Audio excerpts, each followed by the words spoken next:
ஏன்னா ட்ரைனிங் என் கூட வந்துருங்களுக்கு தெரியும். ஏன்னா அங்கே 40 பேர் பார்ட்டிசிபென்ட்ஸ் இருந்தாலும் திருப்பி சொல்லுங்கன்னுமா. நம்ம வாயிலேருந்து வார்த்தை வரும்பொழுது தான் நமக்கு நம்ம எனர்ஜெட்டிக்காக இருக்கோம் அப்படிங்கிறத நிரூபிக்க முடியும். இல்லைன்னா உட்காந்து தூங்குற மாதிரி லிஸ்ட்டில் சேர்த்துருவாங்க. ஸோ அந்த இது வந்து நம்ம ஒரு ஆற்றலோடு நமது பணியை வந்து மேற்கொள்ளணும். நம்ம ஸ்டெனோ பேசுறது அவங்க ரொம்ப நாளாக தெரிஞ்சுவாங்க. ஓகே, ஸோ என்னுடைய பணி வந்து இப்போ சிவகுமார் சார் சொன்னது போல் ஆரம்ப பணி வந்து பொறியியல் கல்லூரியில் எஸ்ஆர்எம் பொறியியல் கல்லூரி, இப்போ வந்து எஸ்ஆர்எம் பல்கலைக்கழகமாக இருக்குது. அதில் இயற்பியல் துறையினுடைய விரிவுரையாளர் பணியில் சேர்ந்து 1989 நாங்கள்லாம் சேர்ந்து அந்த பணியாக தொடங்கினோம். அதற்கு பிறகு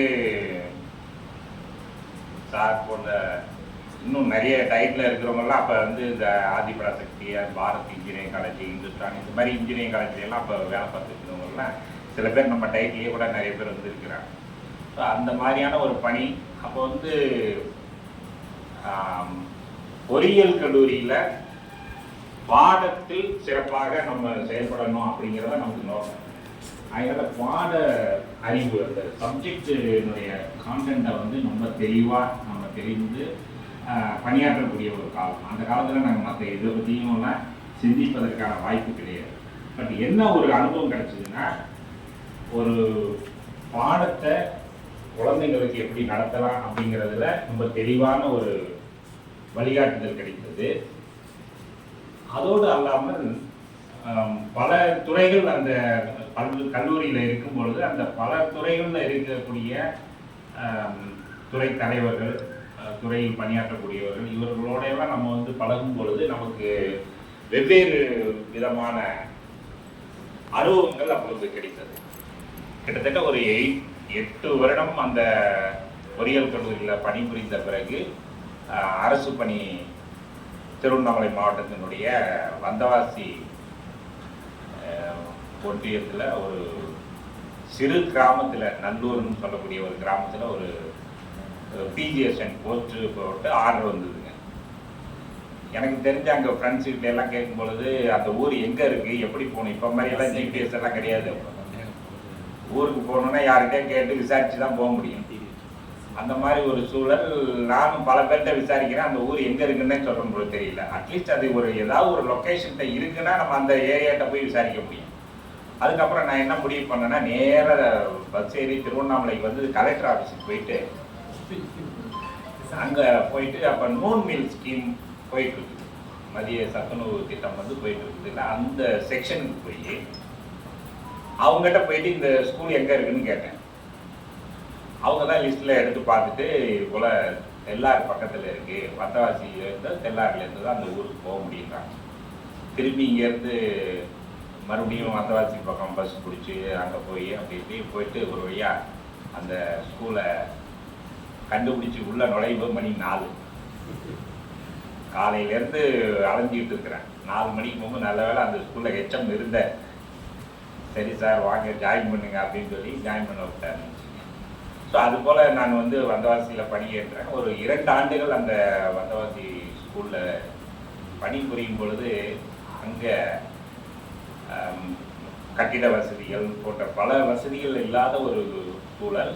அங்கே போனோன்னே நானும் கெமிஸ்ட்ரி ஒரு பிஜிஎஸ்என் வந்தேன். 2 பேரும் சேர்ந்து இந்த ஸ்கூலை எப்படியாவது மேலே கொண்டு வரணும் அப்படின்னு சொல்லி பல முயற்சிகள் எடுத்தோம். அதில் நாங்கள் பண்ணது என்னன்னா, பசங்களை படிக்க வச்சு பரீட்சையில் பாஸ் பண்ணுறதுக்கான வழிகாட்டுதல். ஸோ அந்த மாதிரி பண்ணிட்டு அந்த முதல் வருடமே கிட்டத்தட்ட வந்து 64%. அப்போ 10th ரிசல்ட் நான் சொல்கிறது 97. 10th ரிசல்ட் வந்து 64% வருது. அதுக்கு அடுத்த வருஷம் பார்த்தீங்கன்னா சுற்று வட்டாரத்தில் இருக்கிற குழந்தைங்க பூரா அந்த ஸ்கூலை நோக்கி படையெடுக்க ஆரம்பிச்சிட்டாங்க. 6வதுல பார்த்தீங்கன்னா 220 ஸ்டூடெண்ட்ஸ் ஜாயின் பண்ணிட்டாங்க. எங்களுக்கு ரூம் உட்கார வைக்கிறதுக்கு இடம் இல்லை. வர்றவங்களையெல்லாம் திருப்பி அனுப்பிச்சுட்டு இருக்கிறாங்க. அந்த மாதிரியான ஒரு சூழலை உருவாக்கணும். அதுபோல் அந்த 2 ஆண்டுகள் அந்த பள்ளியில் பல சிறப்பான பணிகள், அப்புறம் எம்எல்ஏ நிதியில் கட்டிட வசதிகள் இதெல்லாம் பண்ணோம். நல்ல அடுத்த ஒரு ஓரிரு ஆண்டுகளில் அந்த பள்ளியே வந்து நல்ல முறையில் மேம்பட்டது. அதற்கு பிறகு எனக்கு குடும்ப சூழ்நிலை, நான் சென்னையில் தான் இருந்தேன். நீங்கள் வந்தவாசியில் வேலை பார்க்கும்போது நான் அங்கே சென்னையில் தான் வீடு.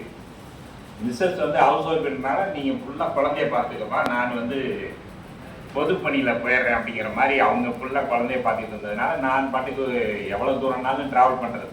ஸோ அந்த மாதிரி வந்தவாசிக்கு வந்து போயிட்டு இருந்தேன். அப்புறம் கொஞ்ச நாள் தங்குவேன் போவேன். இப்படி இருந்ததுனால திரும்ப இந்த ஆப்ஷன் கொடுத்தாங்க கவர்மெண்ட்டில் வந்து நீங்கள் டயட்டுக்கு வர்றதுன்னா வரலாம் அப்படிங்கிற மாதிரி ஒரு ஆப்ஷன் கொடுத்தப்ப நான் டயட்டுக்கு கொடுத்தேன். அப்போ காஞ்சிபுரம் டிஸ்ட்ரிக்ட் கல்யாம்பட்டிக்கு போகிறோம்.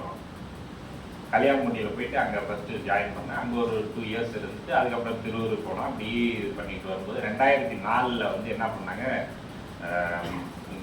நீங்களாம் வந்தவங்க சில பேருக்கு தெரியுதான்னு தெரியல, அஃபெக்டட் ஸ்டூடெண்ட்னு சொல்லி பாதிக்கப்பட்ட மாணவர்களுக்கு திரும்பவும் வந்து 2 வருஷம் கோர்ஸ் நடத்திக்கிட்டாங்க. அது 2002லேருந்து 2004 வரைக்கும் நடந்தது அந்த கோர்ஸு. அதுக்கு பிறகு சில பேரெல்லாம் என்ன பண்ணுவாங்கன்னா, எனக்கும் கோர்ஸு நான் ஜாயின் பண்ணணும்னு சொல்லி அப்ளிகேஷன் நிறையா போடுவாங்க. அப்புறம் அதில் சில பேர் போய் கேஸ் போடுவாங்க. ஸோ இதையெல்லாம் நீங்கள் பைசல் பண்ணணும்னு சொல்லி எங்களை டெப்டேஷன் கூப்பிட்டாங்க. பயிற்சிக்காகவோ அல்லது மற்ற மாடியில் எழுதுறதுக்கோ எங்களை கூப்பிடல. இந்த கோர்ட்டு கேஸு, இந்த அப்ளிகேஷன் போடுறவங்கள டீல் பண்ணணும். அவன் வந்தான்னா அவனுக்கு பதில் சொல்லி உனக்கு அட்மிஷன் கிடையாதுன்னு சொல்லி அனுப்பணும். எலிஜிபிள் இருந்ததுன்னா அவனை அட்மிஷன் கொடுக்கணும். ஸோ இந்த வேலையில் தான் முதல்ல ஆரம்பித்தோம். ஸோ அந்த பணிகள் வந்து தொடர்ந்து நடந்தது. அதுக்கப்புறம் ஒரு 2010க்கு பிறகு தான் நம்ம வந்து முழுக்க வந்து கட்டகம் தயாரித்தல், பயிற்சி திட்டமிடுதல், பயிற்சி அளித்தல், இது போன்ற பணிகளில் ஈடுபட ஆரம்பித்தோம்.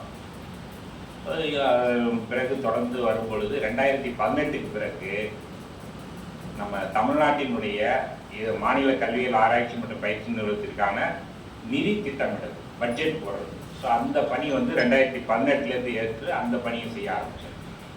ஸோ அந்த பணி 2018லேருந்து ஆரம்பித்து அந்த பணியை மேற்கொள்ளும் போது டெல்லிக்கு சென்று அங்கே வந்து ஒன்றிய கல்வி அமைச்சகத்தில் நிதித்துறையில் போய் நம்மளுடைய பட்ஜெட்டை ப்ரொப்போஸ் பண்ணி அவங்ககிட்டேருந்து அந்த நிதியை பெற்று வருவோம். ஸோ அந்த பணியை மேற்கொள்ளும் பொழுது டெல்லி வரைக்கும் நம்மளுடைய பணியானது நீட்டப்பட்டது. ஸோ அதுக்கப்புறம் அந்த பட்ஜெட்டு எல்லாம் இப்போ இன்றைக்கும் பார்த்தீங்கன்னா டெல்லியில் ஃபோன் பண்ணி சொன்னதுனால அவங்க இது பண்ணுவாங்க. பட் இப்போ டியூ டு இந்த கவர்மெண்ட் இஷ்யூனால நம்ம 2 வருஷமாக ஃபண்டு வாங்க முடியாமல் உட்காந்துருக்கோம். அவனே சொல்லுவான், எப்பா உங்களுக்கு ஏன் வந்து வாங்க மாட்டேங்கிறீங்கன்னு கேட்பாங்க. ஸோ இங்கே நம்ம பொலிட்டிக்கல் பிரச்சனையில் நாம் ஒன்றும் செய்ய முடியாது அப்படின்னு சொல்லிட்டு அவங்க ஒரு கேட்குறாங்க. ஸோ இந்த மாதிரி நம்ம வந்து ஒரு இடத்திலும் ஒரு அனுபவத்தை பெற்றது. ஒரு சில இடங்களில் இப்போ எல்லாரும் சொல்லும்போது கோவப்படுவார். அப்படிங்கும்போது எனக்கு மேலே இருக்கிற அதிகாரி வந்து இந்த வேலையை இன்றைக்கும் முடிக்கணும் அப்படின்னு அவருடைய அழுத்தம் எனக்கு வரும் பொழுது நான் அந்த அழுத்தத்தை வந்து அடுத்த எனக்கு கீழ் பணிபுரிகின்றவர்கிட்ட தான் அதை காமிக்கக்கூடிய ஒரு சூழல். அப்போ அந்த மாதிரி வரும் பொழுது ஒரு சில இடங்களில் அந்த அழுத்தத்தின் காரணமாக நம்ம கோபத்தோடு அந்த வார்த்தைகளை சொல்லியிருப்போம். பட் இருந்தாலும் கூட அடுத்தது வந்து இப்போ அவர்கிட்ட நம்ம பேசுனதோ அவர் வந்து அதில் சரியாக நடந்துக்காத பற்றியெல்லாம் நான் அதை வந்து மனதில் வைத்து கொள்ள மாட்டேன்.